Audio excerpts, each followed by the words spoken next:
নমস্কার বন্ধুরা, আবার খাবো চ্যানেলে আপনাদের সকলকে স্বাগত জানাই। আজকে আমি আপনাদের তৈরি করে দেখাবো একটি সিজনাল ফ্রুটের রেসিপি, তালের মালপোয়া। তালের মালপোয়া আমি কিভাবে বাড়িতে বানিয়ে থাকি সেটাই আজকে আপনাদের সাথে শেয়ার করছি। প্রথমেই একটা বোলের মধ্যে আমি এখানে নিয়ে নিলাম 1 কাপ সুজি আর 1.5 কাপ দুধ। দুধটা ভালোভাবে মিক্স করে নিয়ে এটাকে আমি সাইডে রেখে দেব 15 মিনিটের জন্য। এদিকে অন্য একটি বোলের মধ্যে একটা ব্যাটার তৈরি করে নিচ্ছি। দিয়ে দিলাম এখানে 2 কাপ ময়দা, হাফ কাপ চিনি, দুধে ভিজিয়ে রাখা সুজিটা, সঙ্গে এখানে দিয়ে দিলাম অল্প একটু নুন, আধ ভাঙা করে নেওয়া মৌরি, সাথে লাগছে নারকেল কোড়া। অবশেষে এখানে আমি অ্যাড করে দিচ্ছি 1 কাপ তালের ঘন পাল্প।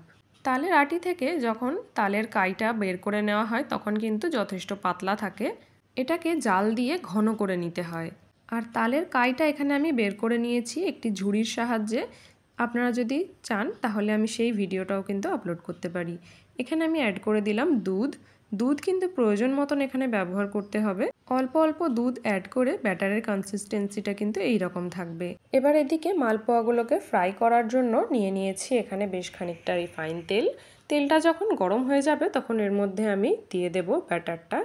আর ব্যাটারটা দেওয়ার সময় কিন্তু একটা হাতা আমি ইউজ করেছি, যে হাতাটা একই রকমের মাপের হবে প্রত্যেকটা মালপোয়া। আর মালপোয়াগুলো ছাড়ার সময় কিন্তু ফ্লেমটা অবশ্যই লোতে রাখতে হবে। প্রায় 5 মিনিট পরে ফ্লেমটাকে মিডিয়ামে করে এগুলোকে আমি উল্টে দেব। প্রত্যেকটা এইভাবে উল্টে নেওয়া হয়ে গেলে তারপরে ফ্লেমটাকে একদম হাই হিটে করে দিয়ে একদম দুপিঠটা ভালো করেই কিন্তু লালচে করে ভেজে নেব।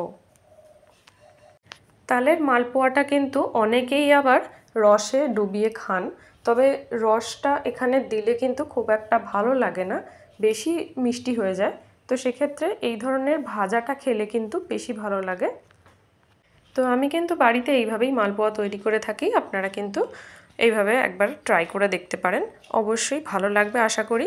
যদি ভালো লেগে থাকে তাহলে একটা লাইক করে চ্যানেলটিকে সাবস্ক্রাইব করে আমার পাশে থাকবেন। এতক্ষণ আমার সঙ্গে থাকার জন্য অনেক অনেক ধন্যবাদ।